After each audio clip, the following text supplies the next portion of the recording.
The landscape of my late-night/early morning television can be a grim, desolate place. I can't tell you how many times I've found myself awake at 4 a.m. watching an infomercial for something like boner vacuums or facial cleaners and asking myself, why am I watching this? Where did I go wrong in life? I think television has become a lot more dull in recent years because everything is held under such tight reins by the sponsors. With everything being monitored like it is, people can't get away with things like they used to. Maybe that's a good thing.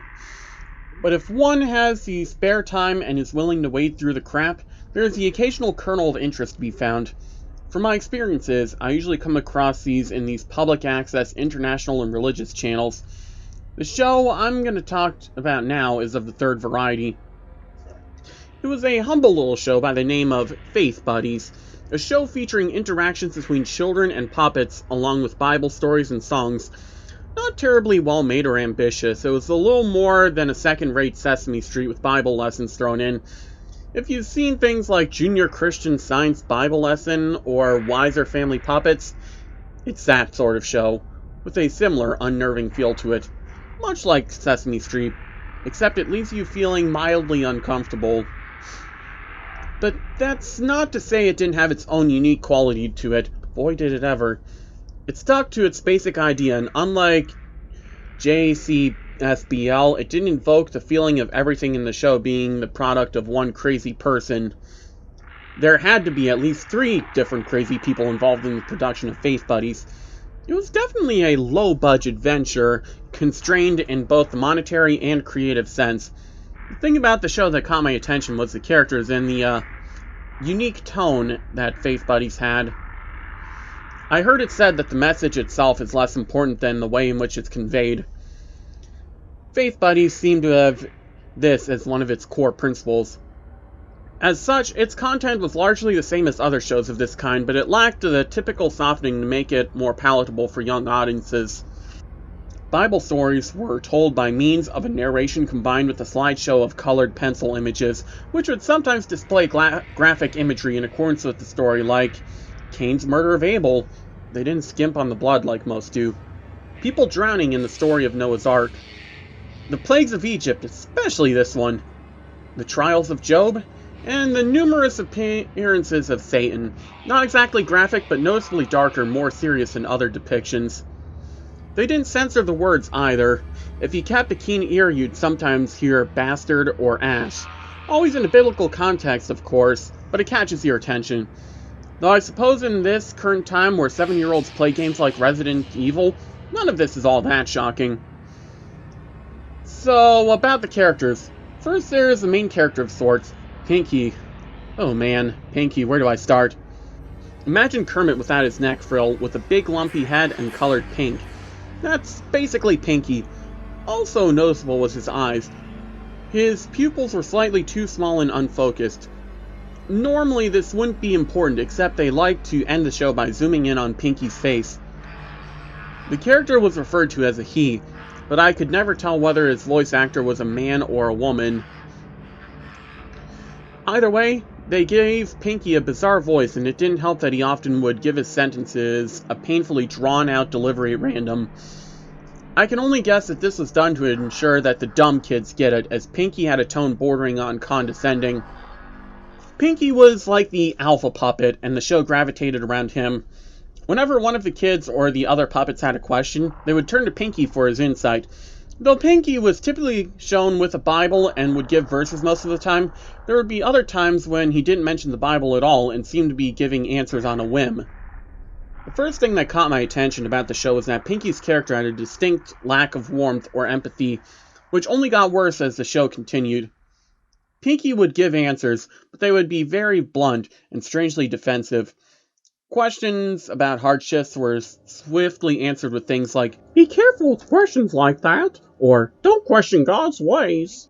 Pinky was very fond of the latter statement, and would use it as his way of telling people to shut up. The other 2 puppets were Birdie and Gerda. There were others that would show up when needed, but these were the main 3 that were present for every episode. Birdie was a blue hippo, and Gerda was a green fuzzy bird. They were both little more than dim-witted idiots whose sole purpose was to be the foil for Pinky. They would get curious about something, come to faulty conclusions, and then the kids would take them to Pinky to set their dumbasses straight. Pinky would give them a weird disjointed lecture, and then they would change their opinion. Pinky also didn't shy away from making cheap shots at them or the kids, but they didn't dare to challenge him, except for one time when Gerda called him a smarty pants. This was met not with any verbal response, but merely a cold, hateful glare. I wouldn't think a scene between two puppets not speaking would make me feel uneasy, but it did. Faith Buddies quickly became a guilty pleasure for me. As much of an asshole as Pinky was, I couldn't help but be amused by the guts this little puppet had. Pinky would tell it like it is from his perspective, whether or not his words were appropriate or made any sense, and he did not give a fuck about whether he offended people or not. This was very evident in the homosexuality episode. Yes, they had an episode about gays. And this delicate subject was treated with all the subtlety of a hammer on glass. Sodom and Gomorrah, drawings of bearded men French kissing, Leviticus 20:13, dubious statistics regarding AIDS, the whole shebang. Pinky went so far as to suggest that prison rape was a mass conspiracy concocted by Satan to turn men gay. It was funny up until the end when this little girl was talking to Pinky about her older brother who had recently come out to his family. Pinky proceeded to scowl at her about how he was a sinner faggot destined for hell, leaving the poor girl on the verge of tears. That was when I first started to really question what the intent was behind the show. It was always a little odd, but the latter episodes had become quite vile and mean-spirited.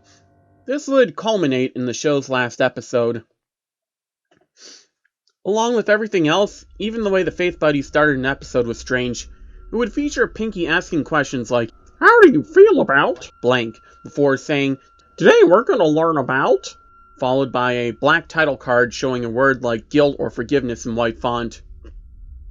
The word for the last episode was predestination. And right from that moment, I had this feeling in my gut that something wasn't right. I had seen other kids' shows touch on controversial subjects like homosexuality and sin, although briefly and with a lot more tact. But I had never, ever seen a children's show focus on, or even mention predestination before.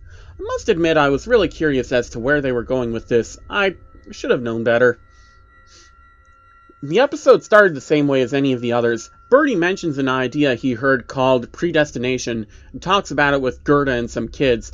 A lot of goofiness and dicking around with musical numbers and such. Then they go ask Pinky about it. Pinky reacted to this concept in an entirely too pleased manner unlike anything seen before. A little boy asks him to clarify what it means, and he's told, "Some people are destined for heaven, and some are destined for hell," and rambles on about the power of God. The boy asks, "Didn't Jesus die to save everyone?" And Pinky replies, "He died for the chosen ones." The other children gradually begin to grasp the gravity of this and become visibly afraid. The same boy asks him how do people know where they're predestined to go. Pinky tells him, "You won't know for sure until you die. But if you look deep in your heart, you might just find the answer." Pinky then stares at the screen, and everything comes to a halt.